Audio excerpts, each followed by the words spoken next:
Gold trusted gold buyers మీరు తాకట్టు పెట్టిన బంగారాన్ని విడిపించి ఈ రోజు ఉన్న మార్కెట్ ధరకు కొనబడను.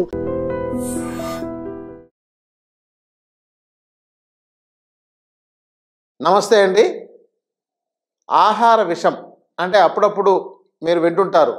ఆహారం విషతుల్యమైపోయి దాన్ని తిన్నవాళ్ళు అస్వస్థతకు గురవడం కానీ, కడుపులో నొప్పి కానీ, విరేచనాలు అవడం కానీ, వాంతులు అవడం కానీ, వాళ్ళు సొమ్మసిల్లి పడిపోవడం కానీ, తల తిరగడం కానీ ఇలాంటి సమస్యలు వింటుంటారు. దీన్ని ఫుడ్ పాయిజనింగ్ అయింది అని చెప్పని మనం సాధారణంగా వింటుండేది. ఇది ఆహారం కుళ్ళిపోవడం కానీ, చెడిపోవడం కానీ, సమయం వండిన తర్వాత ఎక్కువ సమయం పాటు ఉండిపోవడం వల్ల దాంతోనే అది లోపల వేడికి ఆక్సిడేషన్ జరిగి కొన్ని రకాల విషాలను తయారు చేయడం వల్ల ఆ యొక్క ఆహారం విషమైపోయి ఈ కడుపులో నొప్పి రావడం, విరేచనాలు అవడం, వాంతులు అవడం, సొమ్మసిల్లి పడిపోవడం ఇలాంటివి సాధారణంగా చూస్తుంటారు. దీంతో స్పృహ కోల్పోవడం లాంటివి కూడా జరిగి అస్వస్థకు గురవుతుంటారు. ఇది పేపర్లో, న్యూస్లో వీటిని చూస్తుంటారు. వీళ్ళు వెంటనే వీళ్ళకి హాస్పిటల్ అడ్మిట్ చేసి తర్వాత ఏదో చికిత్స చేస్తారు. దీంతో కొంతమంది చనిపోయే సందర్భాలు కూడా ఉంటాయి. ఒక్కొక్కసారి ప్రాణాపాయం, ఏదో ఇతర ఇబ్బందులు ఏర్పడడం, ఎలాగో బతికి బయటపడడం అనేది సాధారణంగా జరుగుతుంటుంది. ఇది ఎక్కువ మందికి ఆహారం వండే చోట అంటే ఫంక్షన్స్లో కానీ, లేకపోతే ఏదైనా హాస్టల్స్లో కానీ, లేదంటే చాలామందికి ఆహారం రోజు వండాల్సి రావడం, అక్కడ నాణ్యత పాటించకపోవడం, లేదంటే ఏదైనా ఆహారం వండి దాన్ని ఎక్కువ సమయం పాటు తినకుండా ఉంచేసి తర్వాత మళ్ళీ వేడి చేసి తినడం, లేదంటే కూల్ చేసిన ఆహారం అంటే ఫ్రిడ్జ్లో పెట్టిన ఆహారాన్ని మళ్ళీ దాన్ని వేడి చేసి తినడం, ఇలాంటివి ఏదైనా జరిగినప్పుడు ఈ యొక్క ఆహారం ఫుడ్ పాయిజనింగ్ అయ్యి హాస్పిటల్లో అడ్మిట్ అవుతుంటారు. ఇది ఒకటండి. రెండవది ఇంకోటి గర విషం అని ఉంది. అంటే పెట్టుడు మందులు అంటారు. దీన్ని క్యుములేటివ్ ఫుడ్ పాయిజన్ అంటే మనకు ఇది గ్రామీణ ప్రాంతాల్లో కానీ దేశమంతటా ఆ శత్రుత్వ బాధలు అంటే వీళ్ళని ఏదైనా హింస పెట్టాలి, లేకపోతే వాళ్ళకు ఎదగకుండా చేయాలి, లేదంటే వాళ్ళని ఎందుకు వాళ్ళు చనిపోతారో తెలియకుండా, ఆ కారణం తెలియకుండా ఉండేటట్టు వాళ్ళకు చేయడం, లేదంటే వశీకరణ విద్య అని చెప్పని వశీకరణ చేసుకోవాలని చెప్పని ఈ రకరకాల మందులు వాడడం, ఇలాంటివి సాధారణంగా జరుగుతుంటాయి. ఇది ఆయుర్వేద శాస్త్రంలో కూడా దీన్ని చెప్పిందే. దీన్నే గర విషము లేదా దూషి విషం అంటారు.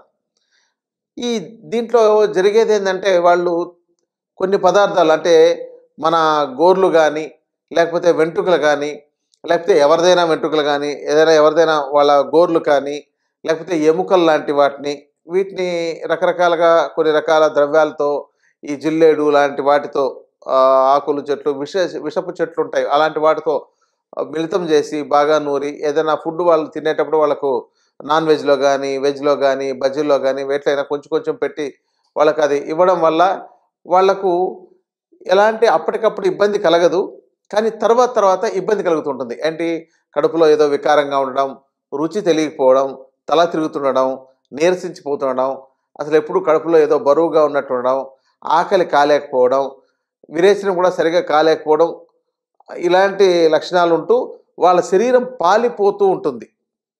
అంటే ఆకర్షణ కోల్పోతుంటుంది, రక్తం తగ్గిపోవడం, ఇలాంటి లక్షణాలు ఇంకా చెప్పలేని లక్షణాలు ఉంటాయండి. కొంతమందికి జుట్టు అంతాను ఒక రకమైన విధంగా మారిపోవడం, అంటే జుట్టు రాలిపోవడం కానీ, లేకపోతే ఆ జుట్టు అంతాను ఇట్లా పీచుగా తయారైపోవడం కానీ, అది కళ్ళలో ఆకర్షణ తగ్గిపోతుంది, చర్మం ఆకర్షణ తగ్గిపోతుంది, చెవులు సక్రమంగా వినపడకపోతుంటుంది, అదేదో రోగిలాగా ఆ యొక్క ముఖం చూడగానే ఇతనికి ఏదో సమస్య ఉందని చెప్పేటట్టు తయారై ఉంటారు.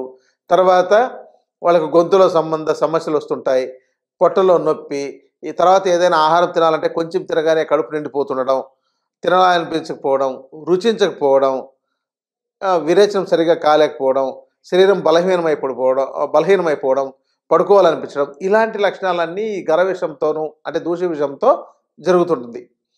అయితే ఇక్కడ ఈ సమస్య ఎందుకు వచ్చినా తెలియక రకరకాల పరీక్షలు చేయిస్తున్నా కూడా ఒక్కొక్కసారి వాళ్ళకి పరిష్కారం కాకుండా ఉంటుంది. అందుకని ఏం చేయాలంటే ఇప్పుడు దీనికి పెట్టుడు మందులు తీస్తామని రకరకాల గ్రామీణ ప్రాంతాల్లో రకరకాల ప్రయోగాలు చేస్తుండే వాళ్ళు ఉన్నారు. అయితే దీన్ని మనం ఎలా పరిష్కరించుకోవాలి? ఒకవేళ అలాంటిదే ఉందనుకోండి, మీకు మీరుగా ముందు పరిష్కరించుకోవాలి. ఎందుకంటే ఎవరో ఏదో చెప్తే మీకు వాళ్ళు ఎలాంటి మందులు ప్రయోగిస్తారో తెలియదు, ఎలాంటివి ఇస్తారో తెలియదు. ఆ తర్వాత మీరు దాంతో అవి తీసుకుని వాటితో ఇబ్బంది పడి మీరు కొన్ని కొత్త సమస్యలు తెచ్చుకున్నట్టు అవుతుంది. అందుకని ఈ దూషి విషయం గానీ, గర విషయం గానీ, పెట్టుడు మందులు ఇలాంటివి పెట్టారు అని గనక మీకు తెలిస్తే, లేదంటే నేను ఇందాక చెప్పిన లక్షణాల్లో మీకు అలాంటి లక్షణాలు ఏమైనా అనిపిస్తే, ఆహారం మీరు రోజు తినగలిగే దాంతో సగం మోతాదు కూడా తినలేకపోతున్నట్లయితే, కడుపులో నొప్పి ఇలాంటి ఇబ్బందులు వస్తున్నట్లయితే, మీకు ఇతర వ్యాధులు ఏవీ లేదు అని మీరు పరీక్షలు చేయించుకున్న నిర్ధారణ అయితే, మీరు పరీక్షలు చేస్తే అన్నీ బాగానే ఉంటాయండి, కానీ రక్తం మీద కొంత తగ్గింది, అంతకంటే పెద్ద సమస్య లేదు అని చెప్తుండడం ఇలాంటివేవో ఉంటాయి. అలాంటప్పుడు మీరేం చేయాలంటే, మన యొక్క ఇంట్లోనే అంటే ఒకప్పుడు ఉండేదండి, ఇప్పుడు ఎవరు వాడట్లేదు. వంట ఆముదం, వంట ఆముదాన్ని మనం సేకరించుకోవాలి. అది ఎలాంటిదంటే దాన్ని వేపుడు చేసి అంటే గింజలను ఆముదపు గింజల్ని ఇక్కడ ఆముదం అనగానే ఇక్కడ చాలా రకాలు ఉన్నాయండి. ఆముదపు చెట్లు, అడవి ఆముదపు చెట్లు ఉంటాయి, నేపాళం గింజల చెట్లు ఉంటాయి, అలాగే ఈ యొక్క మామూలు సాధారణంగా మనం వంటల్లో వాడుకోగలిగే ఆముదం చెట్లు ఉంటాయి, చిట్టి ఆముదాలు ఉంటాయి, పెద్ద ఆముదాలు ఉంటాయి. అంటే ఇది చెప్పాలంటే ఈ ఆముదాలు అనగానే ఒక ఉదాహరణ ఈ మధ్య ఎక్కడో ఈ టెర్రరిస్ట్ లాంటి వాళ్ళు ఈ యొక్క ఆముదపు చెట్టు నుంచి ఒక రెసిన్ తీసుకొని దాంతో కెమికల్స్తో తయారు చేసి దాంతో ప్రయోగాలు చేస్తున్నారు. నెక్స్ట్ మనకు అలాంటి విష ప్రయోగాలు చేసే అవకాశాలు ఉన్నాయని చెప్తారు. అంటే అవి అడవి ఆముదపు చెట్లలో కానీ లేదంటే నేపాళపు చెట్లు, నేపాళ గింజలు అంటారు, దాన్ని కూడా ఆముదపు కిందకే తీసుకుంటారు. ఇలాంటి వాటితో తయారు చేసి ఉంటారు. సాధారణంగా టీవీలో అందరూ అన్ని మామూలు ఆముదాల చెట్లను చూపెట్టారు. అలా చూపెట్టినప్పుడు ఏమైందనంటే చాలామంది ఆముదంలో కూడా ఇలాంటి ప్రాబ్లం ఉందేమో అని చెప్పి మమ్మల్ని వచ్చి ప్రశ్నిస్తున్నారు అనమాట. మరి ఆముదం మీరేమో తీసుకోమంటున్నారు, రకరకాలుగా వంట ఆముదం అని చెప్తున్నారు, అక్కడేంటో ఆముద చెట్లు చూపెడుతున్నారు, అవి తీసుకోవచ్చా తీసుకోకూడదా అని ఇలాంటి అనుమానాలు వస్తున్నాయి.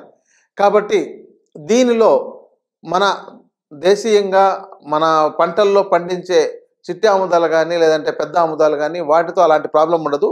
అయినా వాటిలో కొద్దిపాటి విషం ఉంటుంది. దాన్ని ఏం చేస్తారంటే కాచి వండడం ద్వారా అంటే సంస్కారోహి గుణాంతరాధన సంస్కరించడం వల్ల దానిలో ఈ సమస్య తగ్గుతుందన్నమాట. అంటే దాన్ని వేపుడు చేసి తర్వాత బాగా దంచి నీళ్ళలోకి వేసి మరిగించితే తర్వాత ఆముదం పైకి తేలుతుందండి. దాన్ని గరిటెతో తీసుకొని తర్వాత మళ్ళీ దాంతో నీటి శాతం ఉండకుండా మరిగించి తీస్తే అది వంటాముదం అవుతుంది. ఇంత కష్టపడి చేయాలి.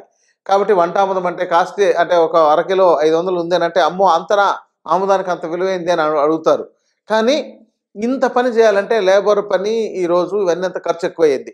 ఇలాంటి ఆముదాన్ని ఒక 50 గ్రాములు తీసుకొని దాంతో కొంచెం సొంటి పొడి కలిపి నీళ్ళలో కలిపేసి తాగాలండి. తాగితే మొత్తం విరేచనాలు అవుతాయి. దీంతో కొంతవరకు ఈ యొక్క దూషి విషం లాంటిది అంటే గర విషం, పెట్టుడు మందు లాంటివి ఏమైనా ఉన్నట్లయితే ఈ ఆముదంతోనే చాలా వరకు తగ్గుతుంది. తర్వాత మంగకాయలని ఒకటి వస్తాయి. ఈ మంగ చెట్టు తెలిసి ఉండొచ్చు. దాన్ని తీసుకొచ్చి ఆ కాయల్ని ఎండబెట్టి లేదంటే మీకు ఆయుర్వేద షాప్స్లో దొరుకుతాయి. కానీ ఇది కొంచెం ఇబ్బందికరమైంది.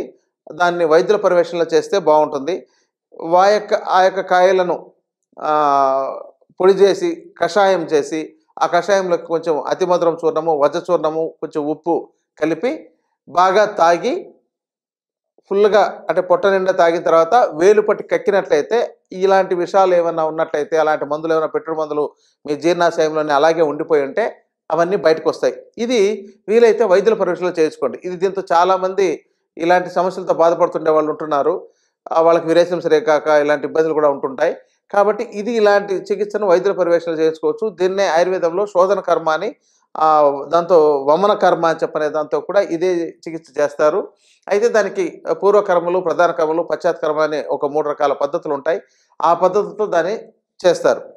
ఇక ఈ దూషి విషం అనేది ఎవరికైనా ఇది కాకుండా ఫుడ్ పాయిజనింగ్ అయినప్పుడు ఎమర్జెన్సీగా హాస్పిటల్లో అడ్మిట్ అవుతుంటారు. కాబట్టి ఒకవేళ మీకు ఏదైనా కడుపులో నొప్పి, విరేచన అవుతుండడం, అప్పటికి అనీజీగా ఉండడం, పుల్లని త్రేపులు రావడం, మీకు చెమటలు పట్టడం ఇలాంటి సమస్య ఉన్నట్లయితే మన ఇంట్లో బేకింగ్ సోడా ఉంటుందండి. బేకింగ్ సోడా ఒక 1/2 చెంచా నుంచి 30 చెంచా తీసుకొని దాన్ని నీళ్ళలో కలిపి దాంతోకి నిమ్మరసం కొంత కలిపి అది వెంటనే అది నురుగులాగా పైకి వచ్చేస్తుంటుంది. దాన్ని కలిపి వెంటనే మనం తీసుకున్నట్లయితే ఈ యొక్క దూషి అంటే ఫుడ్ పాయిజన్ అయిన దాన్ని వెంటనే జీర్ణం చేయించేసి దాని యొక్క విషగుణాన్ని పోగొట్టే లక్షణాలు ఉన్నాయి.